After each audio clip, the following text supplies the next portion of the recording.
Holi ghost आज वो जा रहा है। नशे, बीमारियां, रोग,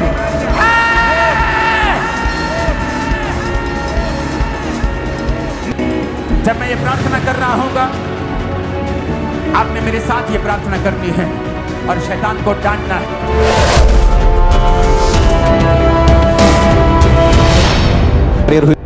अपने हाथों को, आज जितना वचन मैं सुनूं, मैं 100 गुना फलों को लेके आऊं।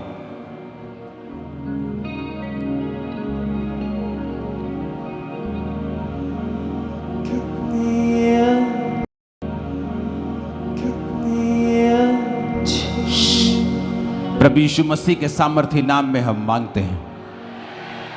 एक बार जोर से तारीफ करो आज की ग्रेस के लिए।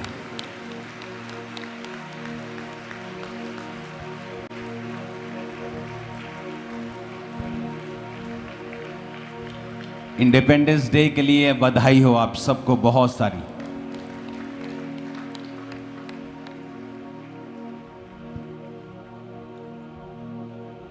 देश की आजादी आसान नहीं थी। स्कूल्स में पढ़ाते हैं आपको।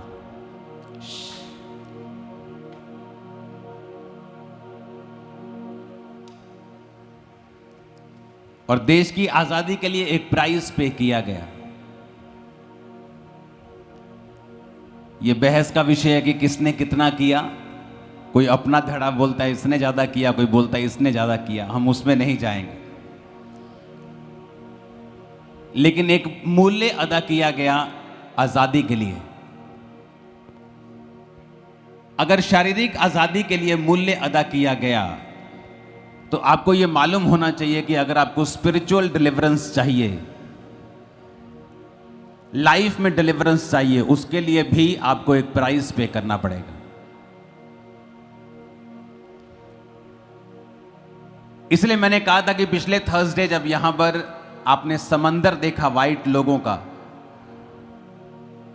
और एक दर्शन आत्मा में ठहर गया, यहां तक कि जो इस सेवकाई के क्रिटिसाइज करने वाले लोग हैं, उन्होंने भी उस मीटिंग को सराहा कि हमने ऐसी मीटिंग कभी नहीं देखी लाइफ में। जो दुश्मन थे उनके भी मैसेजेस आए कि ऐसी मीटिंग हमने कभी नहीं देखी। मेरे लोगों को कि ऐसी मीटिंग हमने जो वहां पर देखा, जो स्पिरिचुअल माहौल था, जो स्पिरिचुअल एटमॉस्फेयर था। इसका बेस बंद करो।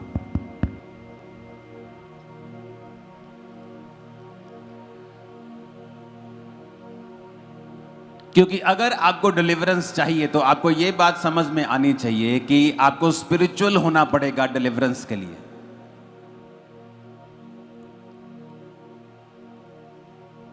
बाइबल कहती अब्राहम इतना स्पिरिचुअल हो गया था कि जब उसे दूत ने कहा कि तेरे बेटा पैदा होगा अगले साल, तो उसने कहा इश्माइल तेरी दृष्टि में बना रहे। यानी उसका ध्यान ही खत्म हो गया था कि अब उसके अपनी भी संतान होगी।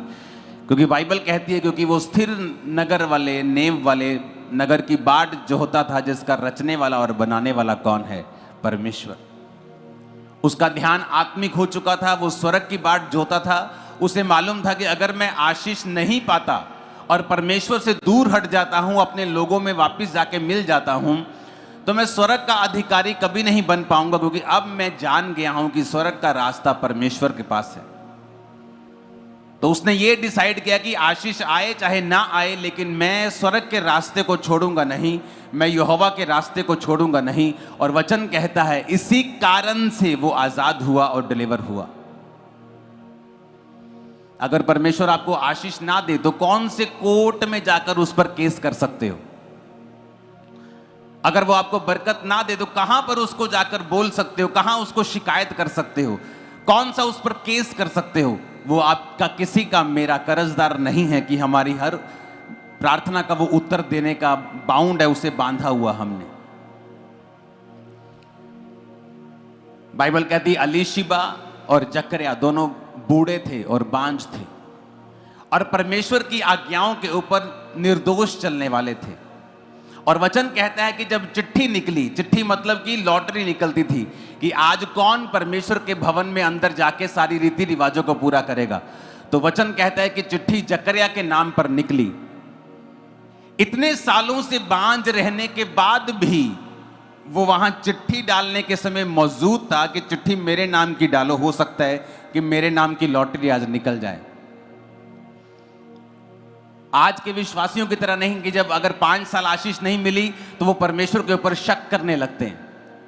लेकिन वचन कहता है कि बूढ़े होने के बावजूद भी, अपनी जवानी सारी निकालने के बावजूद और बच्चा नहीं हुआ, वो तब भी परमेश्वर के भवन में था ये सेवा करने के लिए। और जब चिट्ठी निकली तो इसलिए सेवा करने के लिए नहीं गया कि आज परमेश्वर मुझे आशीष देगा, लेकिन वचन कहता है कि वो दिल से परमेश्वर से प्यार करने वाला था। और बाइबल कहती है कि जब वो धूप जला रहा था, यानी परमेश्वर के सामने जब वो पुराने नियम के मुताबिक सारी रीति रिवाजों को पूरा कर रहा था, तो स्वर्गदूत उसके दाहिनी ओर खड़ा होकर कहता है, जकरिया भयभीत ना हो, तेरी प्रार्थना सुन ली गई है।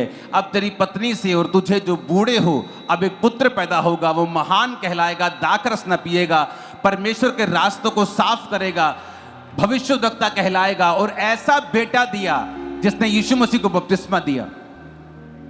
जब आप परमेश्वर के रास्तों पे चलने लगते हैं, बिना किसी कंडीशन के आप परमेश्वर से प्यार करने लगते हैं, तो परमेश्वर आपको एक ऐसी आशीष देता है जो कभी पहले नहीं दी गई। इसलिए मैंने कहा कि पिछले संडे हम एक विजन हासिल करेंगे। वो विजन क्या था? जब हम एक दूसरे को व्हाइट कपड़ों में देखेंगे, हमें स्वर्ग का दर्शन आएगा कि बड़ी भीड़, हर कुल, हर जाति, हर भाषा में से स्वर्ग में खजूरों की डालियां लिए हुए मेमने के सामने खड़ी है, होसैना होसैना बोलते हुए वहां उसकी सेवा के लिए परमेश्वर के सामने खड़ी है, ताकि हमें एक दर्शन आए कि हमारा एंड जो है, ये जीवन जो धरती का थोड़े सालों का है, हमने वहां परमेश्वर के सामने खड़े होना है। अगर हम परमेश्वर में होकर सोएंगे या परमेश्वर हम जब लेने आएंगे, अगर हम परमेश्वर में होकर जाएंगे तो हम वहां उस भीड़ में शामिल होंगे। और वचन क्या कहता है? वचन कहता है कि जिन लोगों ने इस धरती के ऊपर उस नींव वाले, स्थिर नींव वाले, इस धरती के ऊपर रह के जिन्होंने स्वर्ग की बाट को जोहा है, जिन्होंने अपनी लाइफ में स्पिरिचुअल लाइफ को छोड़ा नहीं है, उन्होंने धरती पर भी सारी आशीषों को पाया है। अपने पड़ोसी को बोलो स्पिरिचुअल बन, ऊंची आवाज से बोलो स्पिरिचुअल बन, इसी में तेरी आशीष है। मैंने परिवारों को देखा है, 2 तरह के मसीही लोग हमारे बीच में हैं। और आज जो छुटकारे की बात मैं आपसे कर रहा हूं, यह बहुत इंपॉर्टेंट है आपसे करना। अपने हाथों को उठा के बोलो, जितना वचन आज मैं सुनो, मैं 100 गुना फलों को लेके आऊं। इसकी आवाज बढ़ाओ, गूंज कम करो, ऊंची आवाज में बात करो। परमेश्वर, जितना वचन आज मैं सुनूं, मैं 100 गुना फलों को लेके आऊं। प्रभु यीशु मसीह के सामर्थी नाम में हम मांगते हैं, गूंज कम करो। 2 तरह के क्रिश्चियन लोग हमारे बीच में हैं। ये मैंने अपनी लाइफ में इसकी स्टडी की है। एक परिवार में एक ऐसा व्यक्ति होता है या 2 ऐसे व्यक्ति होते हैं जिनका संबंध परमेश्वर के साथ होता है, और जो बाकी परिवार होता है, जो बाकी क्रिश्चियन होते हैं उस परिवार में, उनका विश्वास अपना परमेश्वर पर इतना नहीं होता जितना उन लोगों के ऊपर होता है, अपने पारिवारिक मेंबर्स के ऊपर होता है। एक औरत मान लो परमेश्वर में है, अपने घर में वो मसीह में आई, अब वो परमेश्वर में चलती है, वो प्रार्थना करती है, उसका विश्वास पूरा है, और उसका हस्बैंड भी परमेश्वर में आता है या फैमिली मेंबर्स परमेश्वर में आते हैं, वो भी परमेश्वर से प्यार करते हैं, परमेश्वर को मानते हैं। लेकिन अगर वो औरत कहेगी कि अब मुझे परमेश्वर को नहीं मानना, तो ऐसे कई फैमिली मेंबर्स हैं जो उस औरत के पीछे चलेंगे और जहां वो जाएगी वहीं जाएंगे। उनका अपना कोई विश्वास नहीं है, अपना कोई परमेश्वर के साथ रिलेशन नहीं है। वो चर्च में जाते हैं क्योंकि उनकी फैमिली चर्च में जा रही है। हाँ, वो परमेश्वर को मानते हैं, बपतिस्मा लिया हुआ है, लेकिन अपना कोई पर्सनल रिलेशन उनका परमेश्वर के साथ नहीं है। मैंने जिन लोगों को अपनी लाइफ में छुटकारा लेते हुए देखा है, और वो छुटकारा जो सिर्फ हीलिंग की मैं बात नहीं कर रहा हूं, सिर्फ मैं दुष्ट आत्माओं से छुटकारे की बात नहीं कर रहा हूं, मैं एक बड़े छुटकारे की बात कर रहा हूं जो वो लेके आता है अपने परिवार में, अपनी लाइफ में, अपने नगर में, अपने देश में। एक बड़ा छुटकारा जो उसकी जिंदगी में घटता है वो उन लोगों की लाइफ में घटता है जिनके अपने पर्सनल परमेश्वर के साथ रिलेशंस हैं। बड़े ध्यान से इस बात को समझना। आज माइक सेट नहीं है मेरा, इसको सेट करो। हालेलुया।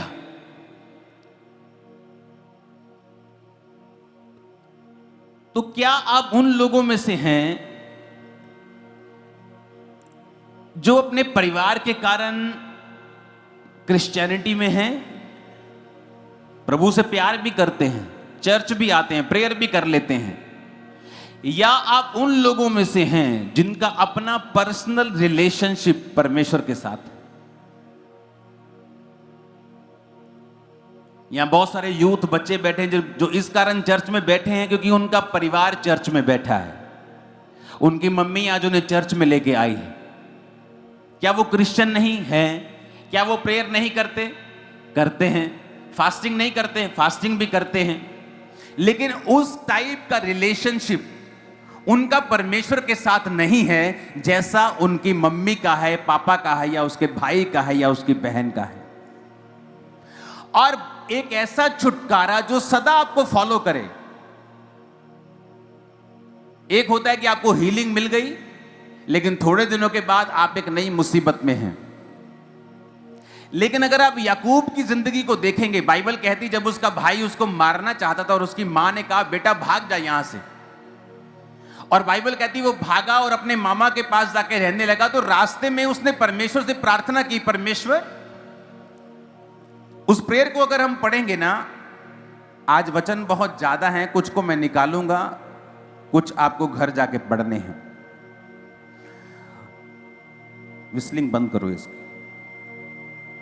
उत्पत्ति 28 उसकी 20 आयत में लिखा, तब याकूब ने यह मन्नत मानी, यदि परमेश्वर मेरे संग रहकर इस यात्रा में मेरी रक्षा करे और मुझे खाने के लिए रोटी, पहनने के लिए कपड़ा दे, तो मैं अपने पिता के घर में कुशल क्षेम से लौट आऊं, तो यहोवा मेरा परमेश्वर ठहरेगा, और ये पत्थर जिसका मैंने खंबा खड़ा किया है यहोवा का भवन ठहरेगा, और जो कुछ तू मुझे दिया करेगा उसका दशमांश मैं तुझे दिया करूंगा।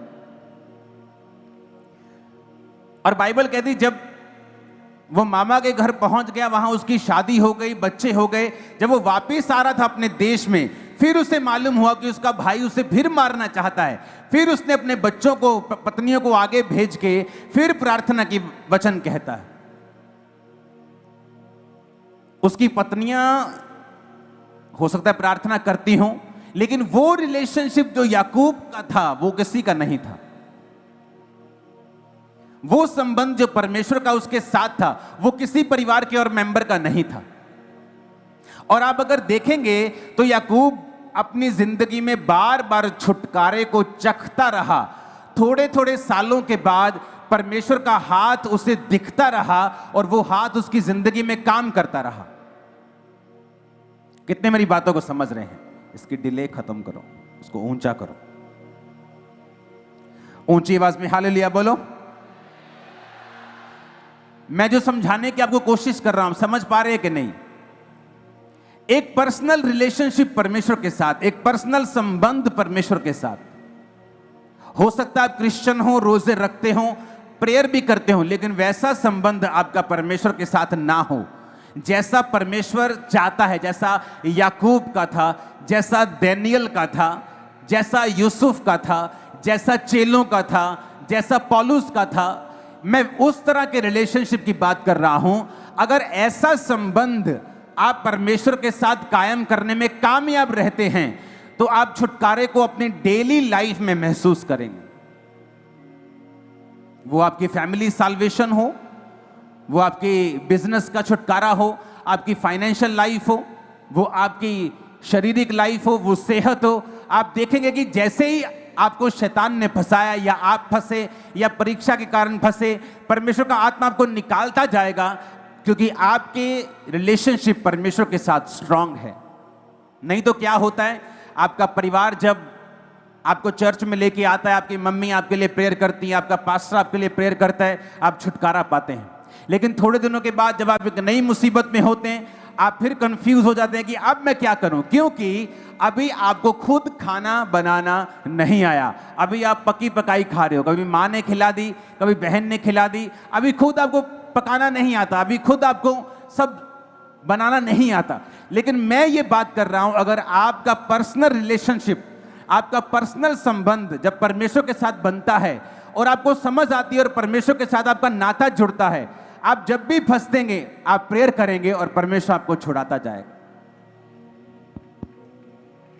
दोबारा नहीं बोलूंगा अब मैं, ओके? नहीं समझ आया तो रहने दो। ऊंचा करो इसे, ऊंची आवाज में हालेलुया बोलो।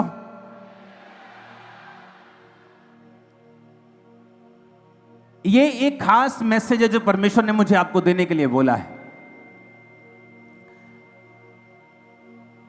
तो इसका कारण यह है कि यह पक्की बात है कि जितने लोग चर्च में इस समय बैठे हैं, क्रिश्चियन तो हो सकते हैं, लेकिन सबका पर्सनल संबंध परमेश्वर के साथ नहीं है, और वही हमें कायम करना है। बाइबल कहती है, याकूब ने कहा अगर परमेश्वर तू मुझे, और परमेश्वर के साथ उसका पर्सनल संबंध है, वो प्रार्थना करने वाला व्यक्ति था। इसहाक कैसे छूटा और बार बार छूटा। आप देखेंगे इस व्यक्तियों को बार बार ये छूटे। नहीं तो क्या होता है, एक बार आप छूटे, अगली बार फंसे, फिर फंसे रह गए और फिर विश्वास से हट गए। लेकिन अगर परमेश्वर के साथ आपका संबंध राइट है, सही है, फिर आप एक बार छूटे, दो बार छूटे, तीन बार छूटे, बार बार छूटे और छूटते रहे, बचते रहे और गवाहियों के साथ आते रहे। आमीन मेरे को खड़कने वाला चाहिए। ऊंची आवाज में हालेलुया बोलो। वैसा संबंध याकूब का था, यूसुफ का था, दानियल का था। इसहाक कैसे बचा? वचन कहता है कि अपने पिता को उसने देखा कि उसके पिता के संबंध परमेश्वर के साथ राइट थे और वो बार बार छूटता था, और यही बात इसहाक ने फॉलो की। शाम के समय बाइबल कहती है वो वचन का ध्यान करने के लिए मैदान में जाता था।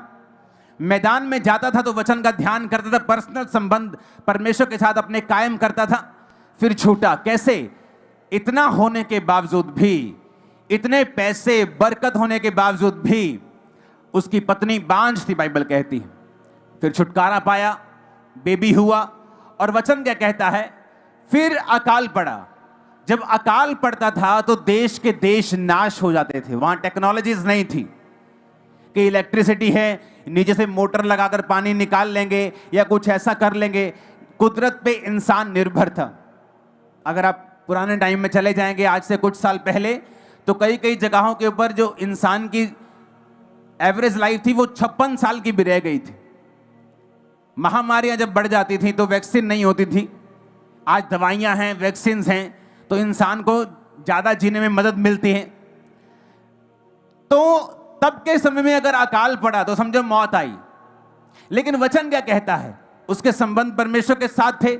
जैसे ही अकाल पड़ा और उसने स्टेप लेने चाहे, परमेश्वर ने क्या कहा, इसहाक इस देश में रहे और इस देश को मत छोड़, मैं तुझे फलवंत करूंगा और यहीं पर ब्लेस करूंगा। कैसे परमेश्वर ने उससे बात की? क्योंकि उसके जो पर्सनल संबंध थे परमेश्वर के साथ वो सही थे। अगर उसके साथ परमेश्वर के संबंध ना होते तो परमेश्वर कभी उससे बात नहीं करता। लोगों को चाहिए कि जब वो मुसीबत में फंसते हैं, प्रभु से बात करना शुरू करते हैं कि परमेश्वर अब मैं क्या करूं। लेकिन परमेश्वर आपसे बात नहीं करता। अगर आप अपने भाई के पास, अपने दोस्त के पास, अपने रिश्तेदार के पास तभी जाते हैं जब आपको पैसों की जरूरत होती है। आपका रिश्तेदार अमीर है, आप उससे कभी हेलो नहीं करते, कभी हाय नहीं करते, कभी मिलते नहीं। आपका दोस्त बड़ी पदवी के ऊपर है, एमएलए है, आप तभी मिलते जब आपको जरूरत होती। तो वो भी एक दिन समझ जाता है कि यार ये मुझे सिर्फ इस्तेमाल कर रहा है, इसे मुझसे कोई प्यार नहीं है, मेरे साथ कोई लेना देना नहीं है इसका। और वचन क्या कहता है, इसहाक शाम के समय परमेश्वर के वचन का ध्यान करने के लिए जाता था। हो सकता है कि परमेश्वर ने शायद 20 साल उसको जानबूझ के बांझ रखा ताकि इन 20 सालों में ये मुझे खोजे और इसका संबंध मेरे साथ सही हो जाए। क्यों? क्योंकि आने वाले समय में अकाल पड़ने वाला है। जब अकाल पड़ेगा तो यही नाश नहीं होगा, इसके साथ इसके लोग, इसके बच्चे, परिवार, नौकर, सब प्रॉपर्टी, सब कुछ खत्म हो जाएगा। तो उसको बचाने के लिए कई बार परमेश्वर क्या करता है, परीक्षाओं को देता है।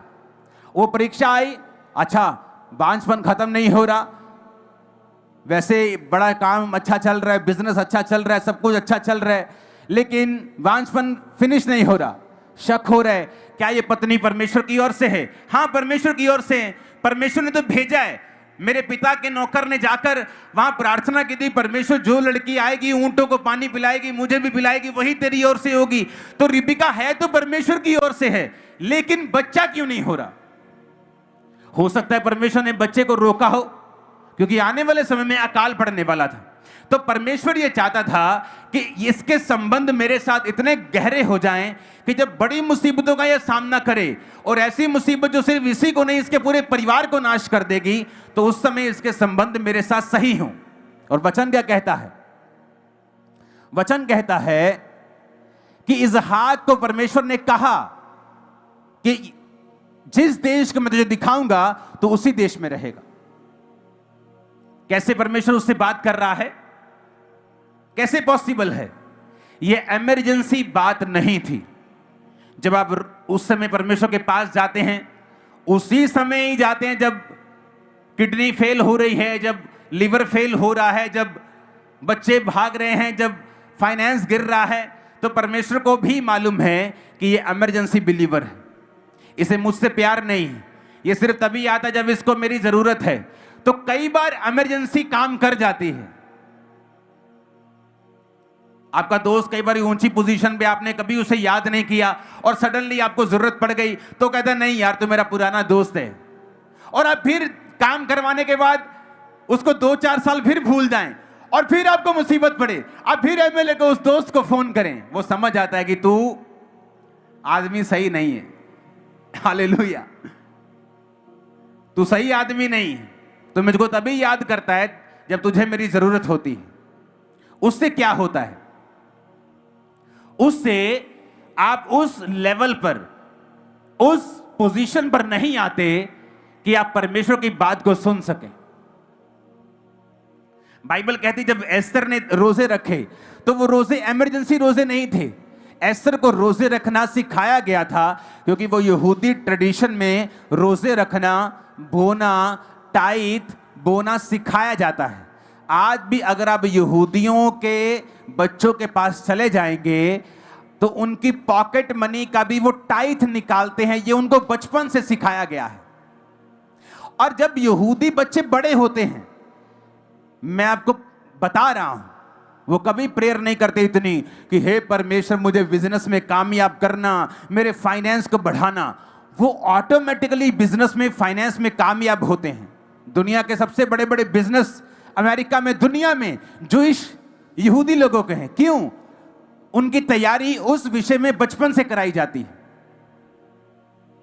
हो सकता है आप एक जवान औरत हो और चर्च में हो, आप इसीलिए चर्च में आ रही हो कि आपकी मम्मी आ रही है, आप ठीक ठीक क्रिश्चियन हैं, संसारिक कामों में व्यस्त हैं, अपने दोस्तों में, अपनी सहेलियों में व्यस्त हैं, आपको कोई मतलब नहीं है इतना स्पिरिचुअलिटी। ठीक है, आप जीसस से प्यार करती है, ठीक है, ठीक है, मैं प्यार करती हूँ, ठीक है, मैं चर्च चली जाती हूँ। लेकिन अगर अब संबंध कायम नहीं होंगे तो फ्यूचर में एक अकाल जो सबके पड़ता है, धर्मी के भी पड़ता है और पापी के भी पड़ता है। लेकिन धर्मी उस अकाल में प्रभु की आवाज सुनता और निकल जाता है, लेकिन पापी का जब शादी रॉन्ग हो जाती है, जब उस व्यक्ति की मैरिज हो जाती है और उसके संबंध प्रभु के साथ नहीं होते, जब सडनली मुसीबतें आने लगती हैं, फिर वो भागने लगता है परमेश्वर की ओर, और फिर उसे लगता है कि कुछ छुटकारा नहीं हो रहा। क्यों? क्योंकि छुटकारे की तैयारी तो तूने जवानी से करनी थी, कुंवारे होते करनी थी, जब तूने परमेश्वर के वचन को सुना था। अब एकदम से जब मुसीबत तेरे सिर पे आ खड़ी है, अब तू छुटकारे को भाग रही है। कितने मेरी बातों को समझ रहे हैं? तब क्या होता है? तब जब हमने जो समय वेस्ट कर दिया, वो समय जो जवानी का था, हमने परमेश्वर के साथ अपने रिलेशनशिप बिल्ड नहीं किए, तब क्या होता है? तब हमें वो सब काम जो मुझे जवानी में करने थे, परमेश्वर उस समय करवाना शुरू करता है। और फिर वो समय और फ्रस्ट्रेशन वाला लगता है, क्योंकि पति बदलने का नाम नहीं लेता, बच्चा बदलने का नाम नहीं लेता, बेटा नशा छोड़ने का नाम नहीं लेता, घर में फाइनेंशियल सिचुएशन बदलने का नाम नहीं लेती। क्यों? क्योंकि अब हमें वो सारा कोर्स लेना पड़ेगा जो पहले हमें आसानी से मिल रहा था, अब हमें उसका प्राइस पे करना पड़ेगा। हालेलुया, जोर से हालेलुया बोलो खड़का के जरा। मैंने जब इंजीनियरिंग की तो हम 3 दोस्तों ने पेपर दिए थे, जो मेरे स्कूल के दोस्त थे। हमने फैसला किया कि हम इंजीनियरिंग का जो एंट्रेंस एग्जाम होता है हम वो देंगे। तो हम तीनों ने एग्जाम दिए। एक दिन मेरे 2 दोस्तों ने अपने डैडी को कोई बात बोली कि हम इसके साथ स्टडी नहीं करना चाहते हैं, क्योंकि ये कॉम्पिटिटिव एग्जाम है, सीटें थोड़ी हैं, पाने वाले ज्यादा हैं। तो उसके बाप ने मुझे बुला के बोला, बेटा ऐसा है कि ये कॉम्पिटिटिव एग्जाम्स होते हैं, क्योंकि जो मेरे दोस्त का बड़ा भाई था वो पहले भी एग्जाम दे चुका था, उसको नॉलेज थी, तो हम उसके पास पढ़ने के लिए 10वीं के बाद जाते थे। तो उसने कहा कि अब तुम काफी पढ़ लिए हो, अब तुम अपने आप एग्जाम दो, कॉम्पिटिटिव बेटा कंपटीशन का जमाना है, तो अपने घर में बैठो और पढ़ो। और मैंने बिल्कुल माइंड नहीं किया, मैंने अपनी बुक्स ली, मैं अपने घर में बैठकर साथ साथ स्टडी करता, साथ साथ तैयारी करता रहा। और जब रिजल्ट आया तो मेरा इंडिया में कुछ 100 पे रैंक आया और मुझे फ्री सीट गवर्नमेंट ने दी। इंजीनियरिंग का कोई खर्चा मेरा नहीं हुआ, तो मैं फ्री सीट में पढ़ा हूं। और वहां पर जब मैं अपने कॉलेज में गया तो वहां 1-1 लाख रुपए दे के स्टूडेंट आए हुए थे। मैंने कहा तुम 1 लाख रुपए दे? वहां 2000 में 1 लाख बहुत बड़ी अमाउंट होती थी। मतलब आज के लगा लो कि वो उस समय 1500 तनख्वाह होती थी एक आम बंदे की। दुकान पे जाओ तो 1500 पे नौकरी मिलती थी, आज दुकान पे जाओ तो 8-10 हजार पे नौकरी मिलती, 6 गुना। मतलब आज लगा लो कि 6-7 लाख रुपए एक साल की फीस थी। तो मैंने कहा तुम इतनी फीस क्यों भर रहे हो? कहते हमारे नंबर नहीं आए थे, हमने पेड सीट लिए। कहता तुम? मैं कहा मेरी फीस 200 रुपये महीना थी, मैं फ्री सीट पढ़ा हूं। वो फ्री सीट बोलते हैं उसको। जितने स्टूडेंट्स का इंडिया में या पंजाब में जैसे रैंक आता था अच्छा, तो कुछ स्टूडेंट्स को फ्री सीट मिलती थी, उनको पे करने की जरूरत नहीं थी। तो मैं वहां पर पढ़ रहा था। जो दोस्त मुझे बाहर निकाल रहे थे उनका रैंक ही नहीं आया, वो 0 रैंक आया, सीट मिली नहीं, फेल हो गए दोनों। तालियां बजाने की जरूरत नहीं, परमेश्वर मेरे साथ था। लेकिन मैं आपको बताने की कोशिश क्या कर रहा हूं कि तैयारी, प्रिपरेशन बहुत जरूरी है। आपको आज मौका मिल रहा है कि आप परमेश्वर के साथ अपने संबंध को कायम करें, लेकिन आपने आज ध्यान नहीं दिया। तो फिर क्या हुआ? फिर वो बच्चे जो तैयारी नहीं कर रहे थे, अपने बाप के लाखों रुपए खर्चवा रहे थे, same college, same sir, same कुर्सी। कोई बच्चा लाखों में पढ़ रहा था और कोई सिर्फ 200 रुपए महीना में फ्री सीट में पढ़ रहा था। कारण क्या? जब समय था तो तैयारी की गई, उन्होंने तैयारी नहीं की और नुकसान किया। आज एक क्रिश्चियन है जो अपने संबंध को कायम कर रहा है, वचन सुन रहा है, यूथ बैठा है, अपनी रिलेशनशिप को त्याग रहा है, बॉयफ्रेंड गर्लफ्रेंड के चक्कर खत्म कर रहा है, प्रार्थना शुरू कर दी। एक है लेकिन सुन तो रहा है, लेकिन अभी भी उसी चक्कर में फंसा हुआ है। टाइम आएगा, क्योंकि अकाल आएगा, ये वचन कहता है। धर्मी भी उसी अकाल में होगा, पापी भी उसी अकाल में होगा। जब कोविड आया तो क्या ऐसा हुआ कि धर्मी दूसरे मंगल ग्रह पे चले गए और पृथ्वी वालों पे कोविड आया? ऐसा हुआ क्या? धर्मी कहां थे जब कोविड आया? बोलो, यही थे कि नहीं थे? लेकिन लोगों पे हमने ले हैंड भी किया, आधा घंटा कोविड वाले लोगों की काउंसलिंग की, तब जब वैक्सीनेशन नहीं निकली थी। ऑनलाइन हुए, लोगों को राशन बांटा। उस समय क्यों? अकाल आ चुका था, हमारी तैयारी शुरू से थी। लेकिन जिनकी तैयारी नहीं थी वो प्रभु प्रभु करते फिर रहे थे। हाय प्रभु, मर गए मर गए मर गए मर गए। कितने मेरी बात को समझ रहे हैं? एक समय है आज जब आपको पर्सनल रिलेशनशिप प्रभु के साथ बनाना है। इसलिए नहीं मम्मी आ रही है, डैडी आ रहा है, परिवार आ रहा है तो मैं भी जा रहा हूं, आज चर्च जाना है, आज मैं बैठा हूं कि मेरा परिवार सारा आया है, मुझे बैठना पड़ेगा। इस समय को अगर आप वेस्ट करते हो तो भैया कोर्स तो करना पड़ेगा। या तो फ्री में कर लो मेरी तरह, या फिर बाद में जब मैरिज टाइम पर, बड़े होने के बाद, एक उम्र आने के बाद तुम अकाल में पड़ोगे, फिर वही कोर्स तुमको करना पड़ेगा, लेकिन रुपया भी देना पड़ेगा, साथ में प्राइस पे करना पड़ेगा, एक्स्ट्रा तुम्हें वो कोर्स दुखी करेगा, करना पड़ेगा, स्पिरिचुअल होना ही पड़ेगा।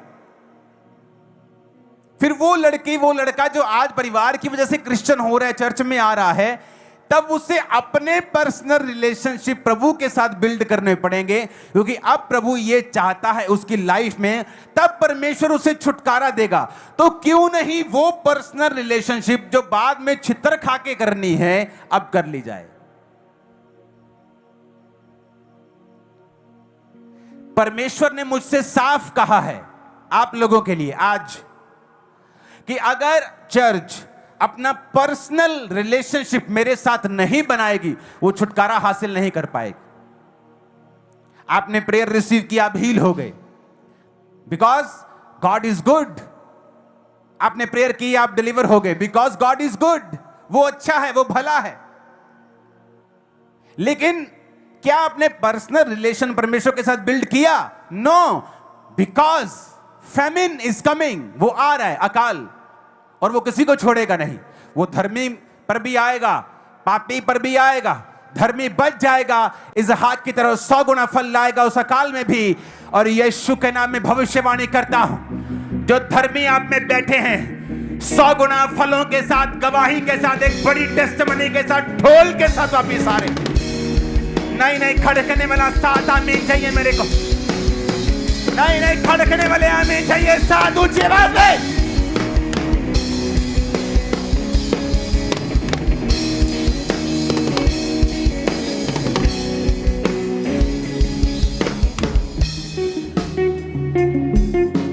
हालेलुया, ऊंची आवाज में हालेलुया बोलो जरा। नहीं नहीं, ऊंची आवाज में हालेलुया बोलो।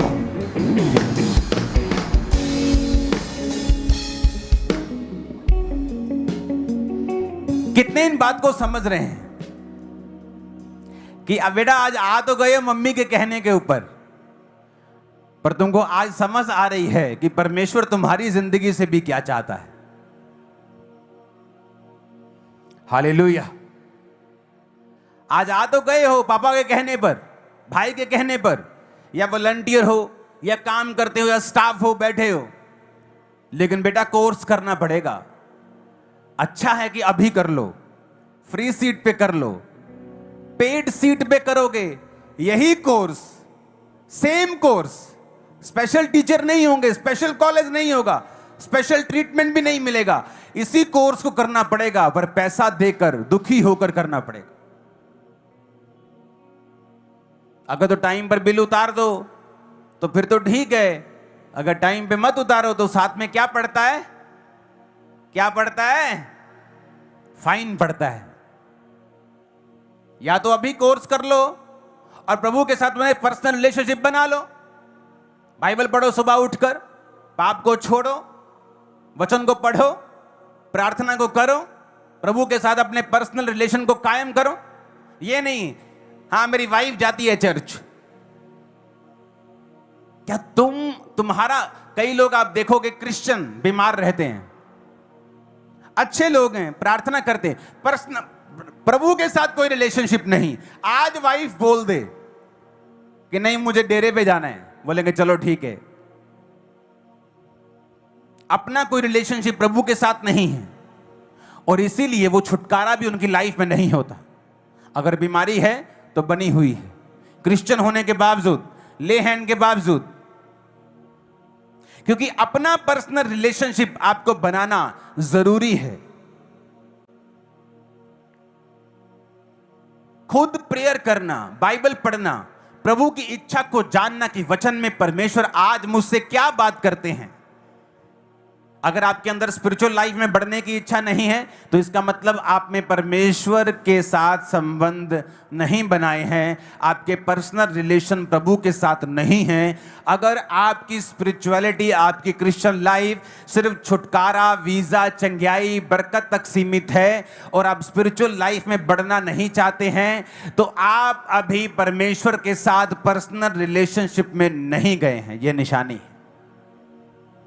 आपको सिर्फ बेबी चाहिए, आपको सिर्फ बरकत चाहिए, प्रभु दे सकता है, वो दे रहा है, वो देगा, वो लोगों को देता है, ये उसका भलापन है। बाइबल कहती है उसने 10 कोढ़ियों को चंगा किया, वापस एक धन्यवाद करने के लिए 9 नहीं आए, लेकिन वो फिर भी लोगों को चंगा करता रहा क्योंकि वो भला परमेश्वर, वो चंगा करने वाला परमेश्वर है। लेकिन इसकी क्या गारंटी है कि वो 9 रोगी जो वापस नहीं आए, चंगाई करने के बाद, होने के बाद फिर कोई नई मुसीबत में नहीं फंस गए और फिर उनको कौन छुड़ाएगा? लेकिन एक जो वापिस आके धन्यवाद करने लगा और प्रभु का धन्यवाद करके उसके साथ संबंधों को कायम किया, यह गारंटी है जब दूसरी प्रॉब्लम आएगी वो उसी तरह छुड़ाया जाएगा जिस तरह पहली प्रॉब्लम से छुड़ाया गया था। आप मेरी बात समझ रहे कि नहीं? इसीलिए एक अच्छी चर्च का काम यह है कि वो लोगों के छुटकारे और हीलिंग के लिए प्रेयर करे, लेकिन वो अपने लोगों को इस तरह का बना दे कि वो खुद अपना पर्सनल रिलेशनशिप परमेश्वर के साथ कायम कर सकें और वो खुद प्रेयर करें, खुद फास्टिंग करें, खुद प्रार्थना करें, खुद रोजे रखें, खुद पाप से नफरत करें, खुद परमेश्वर के सामने जाएं। उनका अपना परमेश्वर के साथ कोई वायदा, कोई पर्सनल रिलेशनशिप, कुछ मन्नतें, कुछ परमेश्वर के साथ बातचीत, कुछ अपने दिल की बात वो परमेश्वर के साथ करने पाए।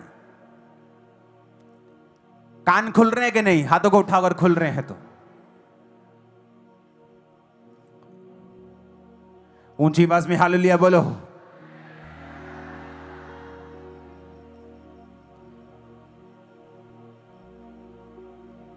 अपने पड़ोसी को बोलो, अपने संबंध खुदा के साथ कायम कर। ऊंची आवाज में बोलो। मैंने अपनी लाइफ में किसी व्यक्ति को ऐसा नहीं देखा जो स्पिरिचुअल हो और घाटे में रहा हो। टाइमिंग इधर उधर हो सकती है, कुछ साल इधर उधर चल सकता है प्रभु की इच्छा के मुताबिक, क्योंकि जो आप नहीं देख सकते खुदा देखता है। इसहाक नहीं देख सकता आने वाला समय क्या है। किसी को कोविड आने से पहले मालूम नहीं था कोविड आएगा, लेकिन जो धर्मी थे वो तैयार थे, वो घबराए नहीं।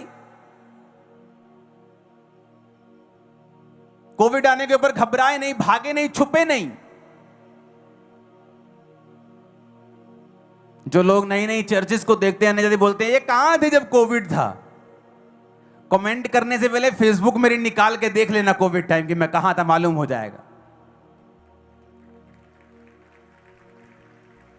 और वहां ही पड़ी है लाइव चीजें। और कई बार तो वीडियो डिलीट करनी पड़ती थी कि प्रशासन बोल ना दे कि आप बिना मास्क, बिना ग्लव्स आप लोगों में राशन बांट रहे हो। और पंजाब पुलिस हमारे साथ होती थी, सरकार हमारे साथ होती थी। और तब नहीं जब वैक्सीन निकल आई, पहली लहर की बात कर रहा हूं, जब डर के मारे हाथ पैर कांप रहे थे, लोग घरों में बैठे थे। अकाल अब नहीं आया, ये कुछ कुछ सालों के बाद धरती पर आता ही रहता है। फाइनेंशियल ऑपरेशन, मंदी, महामारी, युद्ध, ये सारे अकाल के ही प्रतिरूप हैं। और ये आते हैं कुछ कुछ साल के बाद, और जिनकी तैयारी होती है, खुदा के साथ रिलेशनशिप बिल्ड होती है, वो निकल जाते हैं घराने समेत।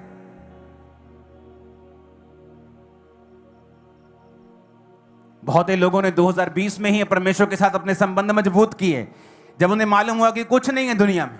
बड़े बड़े एक्टर, बड़े बड़े लोग सुसाइड कर रहे हैं, डिप्रेशन हो रहे हैं लोगों को, कोई फेम, कोई इंस्टाग्राम, मिलियंस ऑफ फॉलोअर्स बचा नहीं सके। 2020 में अपने संबंध कायम करने उन्होंने खुदा के साथ शुरू किए। तब मुश्किल हुई, पर जो पहले आसानी के साथ हो रहा था, 2020 में पेड सीड की तरह लग रहा था। तो अच्छा यह है आज, अभी जहां मैं हूं, बुढ़ापे में हूं, जवानी में हूं, शादीशुदा हूं, कुंवारा हूं, अमीर हूं, गरीब हूं, आज से ही प्रभु के साथ अपना पर्सनल नाता मैं कायम कर लूं। मेरी मम्मी को मुझे कहने की जरूरत ना पड़े बेटी पाप मत करना। नो नो नो नो, फिर आपका प्रभु के साथ कोई रिलेशन नहीं है। इसका मतलब आपकी मम्मी को समझाना पड़ रहा है, इसका मतलब आपका प्रभु के साथ रिलेशन नहीं है। आपके पास्टर को आपको अगुवाई करना पड़ रहा है, बेटा पवित्रता में रहना है, इसका मतलब आपका प्रभु के साथ कोई रिलेशनशिप नहीं है। अगर प्रभु के साथ आपका रिलेशनशिप हो, आप कभी पाप नहीं करेंगे। आप तभी पाप में गिरते हैं जब आप अपने रिलेशनशिप को कमजोर कर देते हैं। अगर आपकी प्रार्थना की लाइफ घट रही है और आपकी रोजे घट रहे हैं और आपकी बाइबल रीडिंग घट रही है, तो ये आपकी लाइफ के ऊपर शैतान का सबसे बड़ा अटैक है। बीमारी सबसे बड़ा अटैक नहीं है, गरीबी सबसे बड़ा अटैक नहीं है, आपकी स्पिरिचुअल लाइफ के ऊपर शैतान का अटैक सबसे बड़ा अटैक है। क्योंकि इसके बाद जब वो छीना जाएगा, जब स्पिरिचुअल लाइफ को शैतान छीन लेगा, वो सब कुछ छीन लेगा। बाइबल कहती जितनी बनी चीजें तुम देखते हो, ये सारी अनदेखी वस्तु से आती हैं, अनदेखे परमेश्वर की ओर से आती हैं। जो देखी हुई वस्तुएं तुम देख रहे हो, ये अनदेखे परमेश्वर से आ रही हैं और उसके शब्दों के द्वारा आ रही हैं। तुम्हारी लाइफ में भी जो अनदेखी वस्तुएं ब्लेसिंग के रूप में आएंगी, वो भी शब्दों के द्वारा और परमेश्वर के द्वारा, और अनदेखी वस्तु, अनदेखी आत्मा और अनदेखे परमेश्वर के द्वारा ही वो आएंगी। ऊंची आवाज में हालेलुया बोलो जरा। तो कई बार आपको यह मालूम नहीं होता कि राइट नाउ मैं मुसीबत से क्यों गुजर रहा हूं। ये साइलेंट टाइम कुछ सालों का जो इसहाक की लाइफ में था, उसके बेबी नहीं हो रहा। सवाल पूछ, प्रभु ये मेरी लाइफ में क्या प्रॉब्लम है? मेरा बाप धर्मी, मैं धर्मी, मेरी वाइफ धर्मी, आई खुदा से है, मैं खुदा से हूं, तो भी ऐसा क्यों है? क्योंकि परमेश्वर उसकी तैयारी करवा रहा था कि उस पाप को जिसने उसको पीछे रखना है, उस पर वो फतह पा जाएगा। परमेश्वर ने कहा पाप द्वार पर ही छुपा रहता है और तुझे उसके ऊपर प्रभुता करनी है। पाप तो जस्ट माइंड में ही छुपा रहता है। जैसे ही आप प्रभु के वचन से हटे, अविश्वास एंटर किया, जैसे ही वो एंट्री मारता है। और वचन क्या कहता है? जब आप लगातार अपने माइंड को फीड करते रहेंगे वचन के साथ, लगातार आप अपने आप को फीड करेंगे, अपने आप को वचन देंगे, अपने आप को संगति में रखेंगे, आप बचते रहेंगे। और क्या होगा जब इतनी लंबी परीक्षा के बाद, उस परीक्षा के कारण रोज मैदान में वचन का ध्यान करने के लिए वो गया, तो एक संबंध कायम हो गए। आज जब दुष्ट आत्मा से लोग जहां छुटकारा पाते हैं, डिप्रेशन से छुटकारा पाते हैं, दुष्ट आत्माओं से, बीमारियों से, तो उनको शायद ये स्टोरी ना मालूम हो कि 2005 में प्रभु में आने के बाद, 2004 के बाद, 5 में आने के 1 साल बाद डिप्रेशन मेरा 2 गुना, 3 गुना, 4 गुना बढ़ गया था, कम होने की बजाय। तो मैं प्रभु से पूछ रहा था, प्रभु ये परीक्षा क्यों? मेरा बढ़ गया, लोगों का कम होता है, मेरा ज्यादा हो गया। लेकिन उसी प्रॉब्लम की वजह से मेरी मेहनत बढ़ी, बाइबल से खोजना बढ़ा।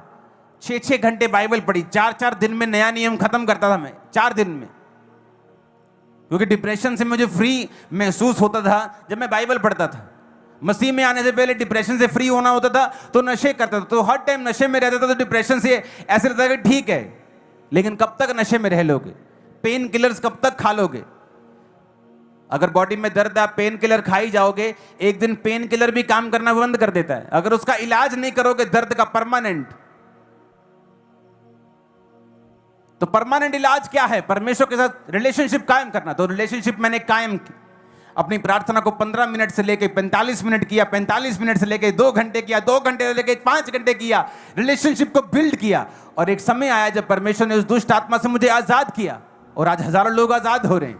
क्यों? अगर वो आज लोग आजाद नहीं होते, अगर मैं ये बात सीखता नहीं, तो सीखता कैसे? परीक्षा में।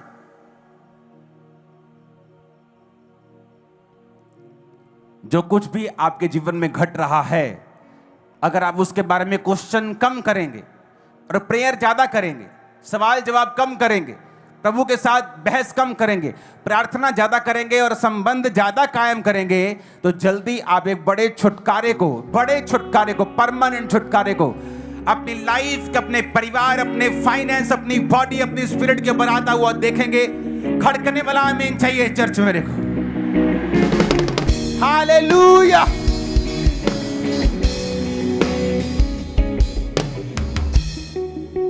हमारा परमेश्वर जो जेंटल परमेश्वर है और थोपता नहीं है, वो आज आपको मौका दे रहा है कि या तो अपने आप रिलेशनशिप कायम कर लो और फ्री सीट में आ जाओ और कोर्स पूरा कर लो, या फिर कुछ साल रुक कर पेड सीट में जाना, वही कोर्स को ज्यादा दुखी होकर करना।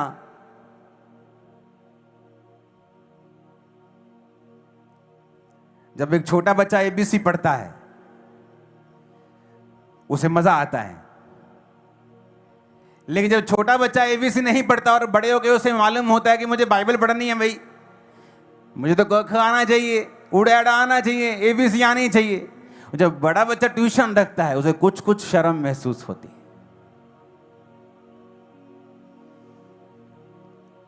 स्पिरिचुअल लाइफ भी ऐसी है, जब मौका है, चाहे वो जवानी हो, चाहे आप 60 साल के हैं और आप तक प्रभु का वचन पहुंचा है, यानी जब आपको प्रभु का वचन मिला तभी से एबीसी सीख लो, क्योंकि सीखनी तो पड़ेगी।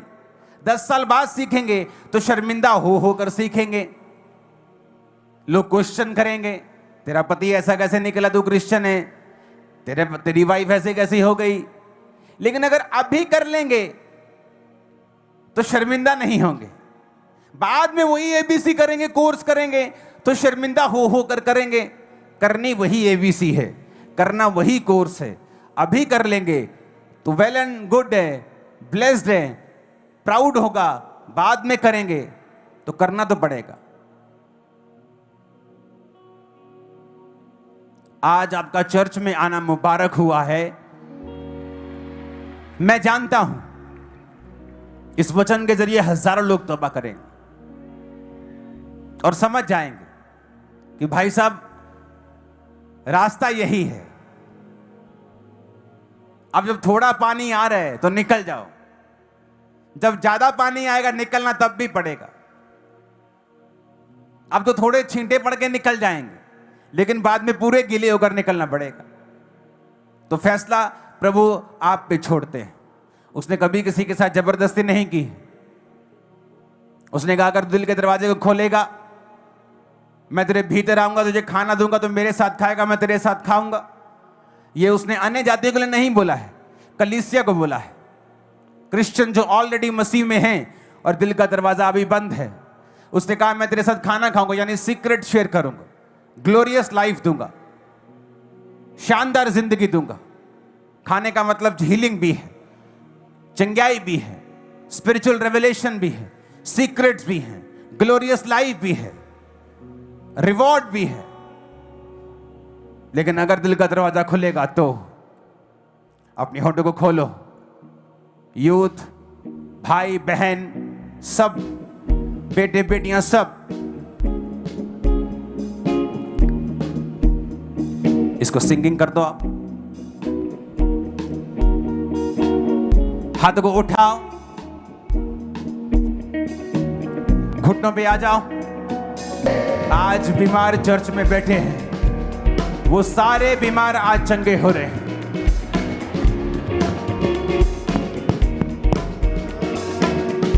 जितने बीमार चर्च में बैठे सब हील हो रहे राइट नाउ। यीशु मसीह के नाम में चंगे हो जाओ और आजाद हो जाओ। दमे के रोगी भागो, व्हीलचेयर के रोगी उठो और खड़े हो जाओ। परमेश्वर का आत्मा कह रहा है उन बीमारियों को बोलो यीशु के नाम में निकल जाए। और मैं उनको निकलता हुआ देख रहा हूं आपकी लाइफ से यीशु मसीह के नाम में। सब तरह के रोग यीशु मसीह के नाम में निकल जाएं। बोलो आउट करो इन the name of Jesus. Body से, ब्लड से, हड्डियों से सब तरह के रोगी यीशु मसीह के नाम में मेरी आवाज को सुने और चंगे हो जाएं। मैं दुष्ट आत्मा को कमांड करता हूं यीशु के नाम में निकल जाए। Holy ghost, holy ghost, holy ghost, holy ghost, holy ghost, release करो holy ghost fire right now in Jesus name. सब लोग खड़े हो जाओ, अपने हाथों को उठाओ।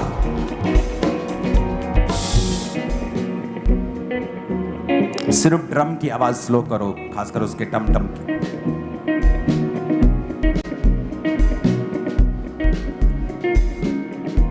यीशु मसीह का आत्मा उन रोगियों को छू रहा है राइट नाउ।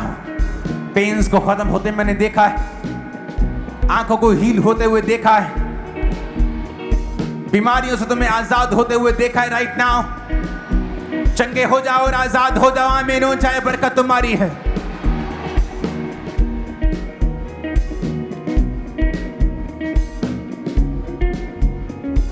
मैं कमांड करता हूं सब बीमारियों को, सब दुष्ट आत्मा को, Holi ghost, holy ghost, holy ghost, holy ghost, holy ghost, holy ghost, holy ghost, holy ghost, निकल जाओ सब प्रकार की दुष्ट आत्माओं यीशु मसीह के नाम में।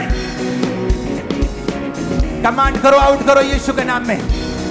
सब बीमारियां, सब रोग out, out, out, out, out. Yeshu के नाम में चंगे हो जाओ, यीशु के नाम में चंगे हो जाओ। पवित्र आत्मा तुम पे आ रहा है जो गैर भाषा में बातें कर रहे हैं। पवित्र आत्मा तुम पे आ रहा है right now in the name of Jesus. Holy spirit की अनॉइंटिंग तुम पे आ रही है right now in the name of Jesus. लेब्रोसो थला, लाब्रोसो थला रबा शांता नमा साखा मखंदे। Holy ghost, holy ghost, holy ghost, holy ghost, holy ghost. सब प्रकार के रोग यीशु के नाम में तुम्हारी बॉडी को छोड़ के जाते रहे। चंगे हो जाओ, यीशु के नाम में चंगे हो जाओ। सब रोग तुम्हारी बॉडी को छोड़ के चले जाएं। हाथ रखो अपनी बॉडी के ऊपर, यीशु के नाम में चंगे हो जाओ, यीशु के नाम में आजाद हो जाओ, यीशु के नाम में चंगे हो जाओ, यीशु के नाम में आजाद हो जाओ। आमीन हो जाए, बरकत तुम्हारी।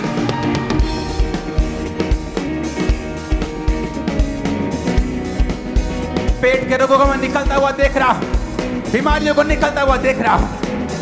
यीशु के नाम में सब एक्सीडेंटल रोगी चंगे हो जाओ, यीशु के नाम में एक्सीडेंटल रोगी चंगे हो जाओ। सब प्रकार के व्हील चेयर के रोगी चंगे हो जाओ।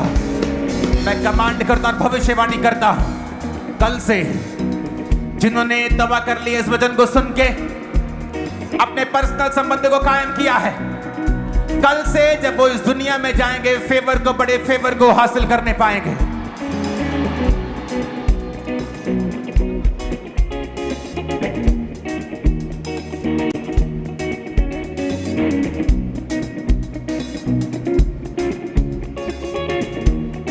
बोलो, वही मैं हूं जो फेवर को हासिल करूंगा। खुदा ने यह बात मुझसे कही है।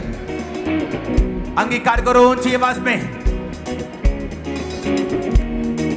उसने कहा, प्रकाशमान हो क्योंकि तेरा प्रकाश आ गया है। आज से मैं घोषणा करता हूं, जो इस पर्सनल रिलेशनशिप के वचन को मानकर खुदा के साथ संबंध को कायम करेंगे, वो यशाया के वचन के मुताबिक प्रकाशमान होंगे क्योंकि उनका प्रकाश उनके ऊपर आ जाएगा। आमीन। जितना लंबा और ऊंचा ये ब्लेसिंग उतनी बड़ी है चर्च। इन भविष्यवाणी के शब्दों को जो आप सुन रहे हैं, ये आपके कान नहीं, आपकी स्पिरिट इसे सुन रही है। यीशु मसीह के नाम में मैं भविष्यवाणी करता हूं, जो इन पर्सनल रिलेशनशिप के वचनों को कबूल करेगा, बेस्ट डिवाइन पार्टनर्स को अपनी लाइफ में आता हुआ देखेगा यीशु मसीह के सामर्थ्य नाम में। उठ प्रकाशमान हो की तरह प्रकाश आ गया है। वो इस वचन को अपनी लाइफ में पूरा होता हुआ देखेगा यीशु मसीह के सामर्थ्य नाम में। आमीन। ऊंचा ये बरकत तुम्हारी है चर्च। मैं कमांड करता हूं, हर तरह का सिर का रोग जो खुदावंद जो दिखा रहा है कर्ज के रूप में तुम्हारी लाइफ में है, तुम्हारे सिर को छोड़ के वो जा रहा है, तुम हील हो रहे हो right now in Jesus name. अपने फाइनेंस को अपने स्पिरिट में उठा लो। आज मैं ये घोषणा कर रहा हूं आपकी लाइफ के ऊपर, जो इन पर्सनल रिलेशनशिप वाले वर्ड को फॉलो करके या जो फॉलो कर रहा है, दोनों इस वचन को मानेगा, आज से परमेश्वर का हाथ तुम्हारे फाइनेंस के ऊपर होगा। तुम्हारा परिवार उस गरीबी के बंधन से छूटने वाला है और उस फाइनेंशियल ब्लेसिंग के हाथ को अपने फाइनेंस के ऊपर देखने वाला है। मैं ये भविष्यवाणी कर रहा हूं यीशु के नाम में। तुम्हारा लाइफ पार्टनर, अगर तुमने खुदा के साथ रिलेशनशिप को बिल्ड कर लिया, तुम्हारा लाइफ पार्टनर परमेश्वर की ओर से होगा और तुम फेल नहीं हो गए। यीशु मसीह के सामर्थी नाम में आमीन ऊंचा चाहिए। मैं घोषणा करता हूं राइट नाउ, आपकी लाइफ के ऊपर ब्लड के रोगों को मैं देख रहा हूं। जो ब्लड के रोग हैं, thyroid, sugar, BP, blood cancer, blood के रोग, आज की मीटिंग में उन ब्लड के रोगों को मैंने निकलता हुआ देखा है। चंगे हो जाओ right now in Jesus name.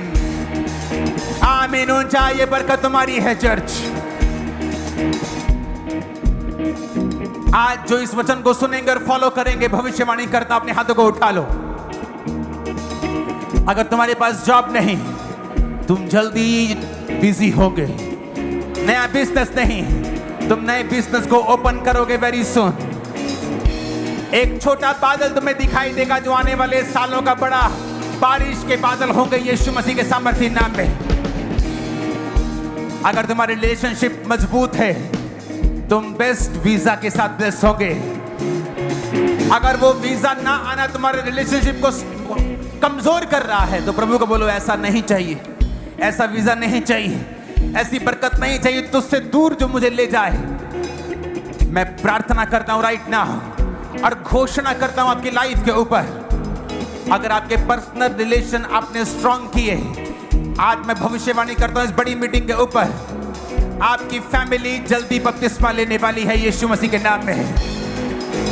आमीन। मेरे को ऊंचे वाला चाहिए चर्च। मैंने कहा आमीन। मेरे को ऊंचे वाला चाहिए चर्च। हर तरह का रोगी यीशु के नाम में चंगा हो जाए राइट नाउ। हर तरह का रोगी, हर तरह का पेन यीशु के नाम में हील हो जाए राइट नाउ। यीशु मसीह के सामर्थी नाम में सब प्रकार के दर्द, कैंसर, एड्स आपकी बॉडी को छोड़ के जाती रहे right now in Jesus name. 7 bar hallelujah बोलो ऊंची आवाज में।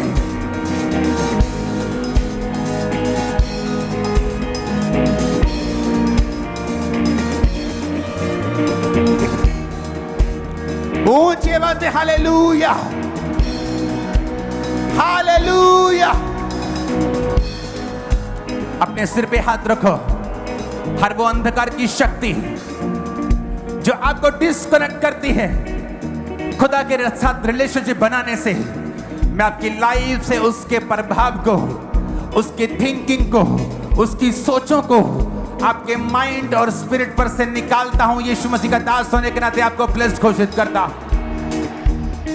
मैं घोषणा करता हूं आने वाले 10 साल आपकी लाइफ के बेस्ट साल होंगे, क्योंकि इनमें आप बनाए जाएंगे, स्ट्रॉन्ग किए जाएंगे, ऊंचे किए जाएंगे, आशीषित किए जाएंगे। आप नोटिस किए जाएंगे। आपकी बरकत जो आपने देखी है वो कुछ भी नहीं जो आने वाली है उसके मुकाबले में। जितने यूथ हैं स्कूल में, कॉलेजेस में, अगर आपने इस वचन को कबूल किया है, आने वाले 10 साल के बाद आप बहुत सक्सेसफुल होंगे। सक्सेसफुल छोटा शब्द है, एक्सट्रीम सक्सेसफुल होंगे। आमीन। मेरे को ऊंचे वाला चाहिए चर्च। मैं पेट के रोगों को निकलता हुआ देख रहा हूं। एक सिस्टर को देख रहा हूं सुसाइडल स्पिरिट से आजाद होते हुए राइट नाउ। पब्लिक में तो बैठी है राइट नाउ, मैं तुझे देख रहा हूं छुटकारा लेते हुए। एक बुजुर्ग को देख रहा हूं, बीच में वॉशरूम करने की ये आदत जो वो बचपन में, जवानी में नहीं थी, अब तुझ में आ चुकी है और ये शर्मिंदगी की भरी आदत है और तुझे बहुत शर्मिंदगी फील होती है। ये एक औरत है, ये एक बुजुर्ग है, एक भाई को मैं देख रहा हूं यहां पर। परमेश्वर का आत्मा तेरे रंग को काला दिखा रहा है और तेरे यूरिन में से ब्लीडिंग होती है, ब्लड आता है तेरे बाथरूम में जब तू यूरिन पास करता है। परमेश्वर का आत्मा उस इंफेक्शन को, उस गंदगी को, उस छोटे छोटे ट्यूमर्स है तेरे अंदर और उन्हें हील कर रहा है और तुझे आजाद कर रहा है पूरी रीति के साथ। मैं एक भाई को देख रहा हूं यहां पे मौजूद, तेरी मदर को सिर के रोग का ये कर्स है, ये कर्स है, ये बीमारी नहीं है। तू क्रिश्चियन है, तेरी मदर भी, क्योंकि तू आज चर्च में मौजूद है। परमेश्वर का आत्मा तेरी माता को छू रहा है और तुझे हील कर रहा है। तुझे गवाही के साथ आना है कि वो मैं था जिसके बारे में भविष्यवाणी हुई थी। जब मैं घर गया तो मेरी माता को बिल्कुल सिर दर्द नहीं हुआ पूरा हफ्ता। वो इस कर्ज से, वो इस बीमारी से पूरी तरह से आजाद है। मैं देख रहा हूं परमेश्वर का आत्मा तुझे पूरी तरह से आजाद करते हुए, हील करते हुए। आमीन। ऊंचा ये आशीष हमारी है। राइट नाउ तेरे टखनों में बल आता हुआ मैं देख रहा हूं, तेरे घुटनों में बल आता हुआ देख रहा हूं, तेरी बाजुओं में बल आता हुआ देख रहा हूं। जो तू नहीं करता उसे करता हुआ देख रहा हूं। आमीन। ऊंचा ये आशीष हमारी है चर्च। परमेश्वर ने अपने लोगों को वायदा किया है बीमारियों से, दुष्ट आत्माओं से आजाद करने का। राइट नाउ होली स्पिरिट जैसे बीमारी को लोगों को छू रहा है, खुदावंद ने कहा है आज अभी वो उन लोगों को टच करेगा जो दुष्ट आत्माओं से ग्रसित हैं। जब मैं प्रार्थना शुरू करूंगा आपको वॉमिटिंग्स होंगी, दुष्ट आत्मा चिल्लाएंगे, खेलेंगे और भाग जाएंगे और आप दुष्ट आत्माओं से पूरी तरह से फ्री होंगे। जब मैं ये प्रार्थना कर रहा हूंगा आपने मेरे साथ ये प्रार्थना करनी है और शैतान को डांटना है। मैं जादू को, टोने को, फेलियर को, फियर की स्पिरिट को, डर की आत्मा को, गंदगी को, व्यभिचार को, सपने में अटैक, व्यभिचार उसे निकलता हुआ देख रहा हूं। आपके पति के अंदर मैं देख रहा हूं व्यभिचार की स्पिरिट। आप एक बहन है जो चर्च में है, आपके पति को बहुत ब्लू फिल्म देखने की आदत है और आपको यह बात मालूम है और परमेश्वर का आत्मा उसको आजाद कर रहा है। राइट नाउ जब आप प्रार्थना कर रहे हैं तो उसका परमेश्वर का आत्मा उसको भी टच कर रहा है। मैं ये चाहता हूं कि जब ये प्रार्थना शुरू हो आप सब लोग अपने लिए, अपने परिवार के लिए, अपने लोगों के लिए आप प्रेयर कर सकें। होली घोस्ट खुदा बाप उन लोगों को छुए जिनके अंदर दुष्ट आत्माएं हैं और जिनको ये दुष्ट आत्मा अटैक करता है। इन दोनों को परमेश्वर का आत्मा छुए और मैं कमांड करता हूं यीशु के नाम में दुष्ट आत्मा को छोड़ के जाती रहे। होली घोस्ट फायर को रिलीज करो, बोलो होली घोस्ट और बोलो कमांड करो, आउट करो द नेम ऑफ जीसस।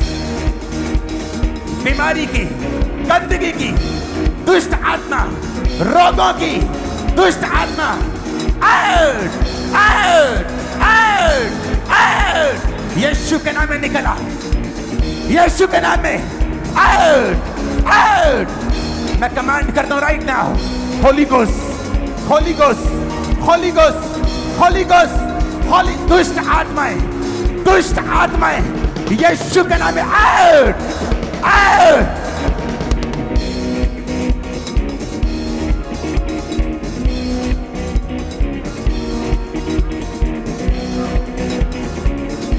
ये शैतान आज जाना चाहिए, ये जाएगा नहीं जब तक तुम्हें डांटोगे नहीं।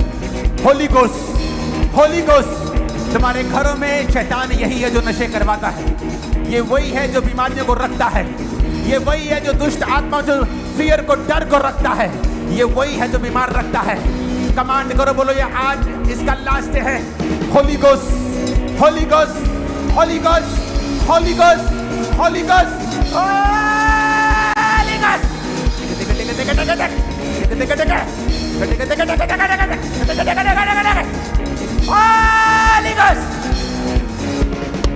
मेरे घर से, बच्चों से, फैमिली से आउट, आउट, आउट।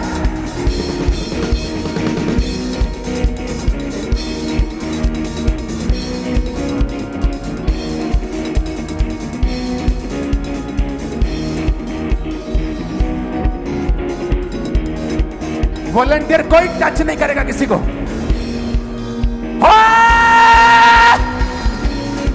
क्योंकि शैतान आज निकल रहा है, खुदा ने मुझे स्पिरिट में दिखाया है।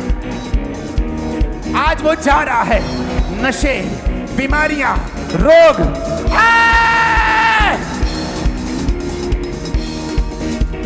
निकल निकल निकल निकल निकल निकल निकल निकल निकल निकल निकल निकल निकल निकल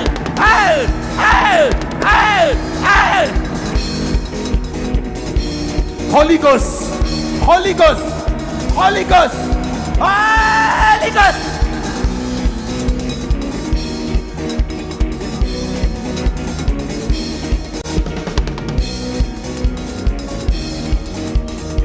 मैं कमांड कर रहा हूं नशे की आत्मा को आउट, बीमारी आउट, तकलीफें आउट, पेन आउट, नशा आउट, आउट, बीमारियां, यूट्रस की, शर्मिंदगी वाली, शैतान निकला, छुप नहीं सकता आज तू छुप नहीं सकता। You cannot hide, out, out, निकल, निकल, निकल, निकल,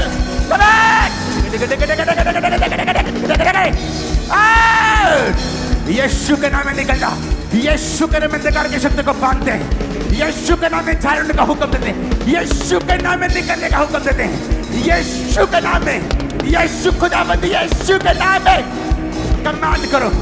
आज शैतान मेरा हिस्सा नहीं है, बोलो निकल जाए मेरी बॉडी से, मेरे फाइनेंस से, मेरे स्टाफ से, मेरी लाइफ से, सेवकाई से, बॉडी से, ब्लड से, हड्डियों से।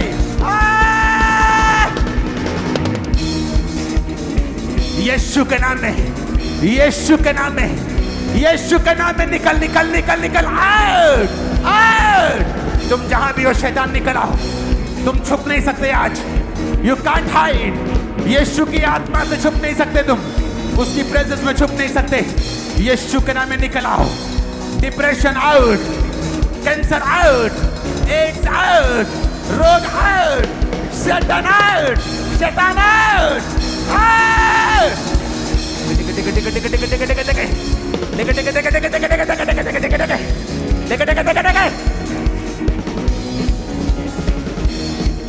Holy Ghost, Holy Ghost, Holy Ghost, Holy Ghost.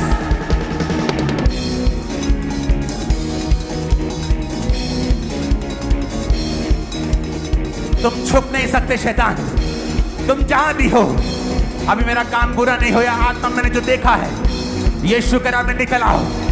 Holi ghost, holy ghost, holy ghost, release करो holy ghost fire right now in the name of Jesus.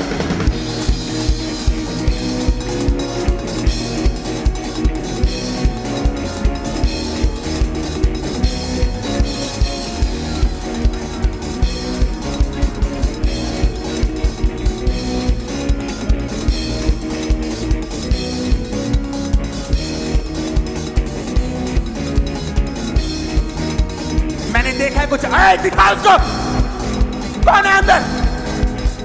मैंने स्पिरिट में कुछ देखा है जो अभी तक मैंने नहीं देखा है होते हुए। होली गोस्ट, होली गोस्ट,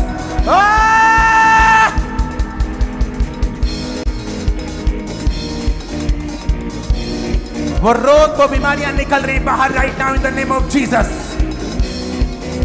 मैंने कहा वो रोग, वो बीमारियां, वो नशे बाहर आ रहे right now in the name of Jesus. आमीन। ऊंचा, ये बरकत हमारी है। एक आवाज में ऊंची आवाज़ें बोलो, आई एम फ्री। नहीं नहीं नहीं, ये वाला नहीं, ऊंची आवाज़ें बोलो, आई एम फ्री। ऊंची आवाज़ें बोलो, आई एम फ्री।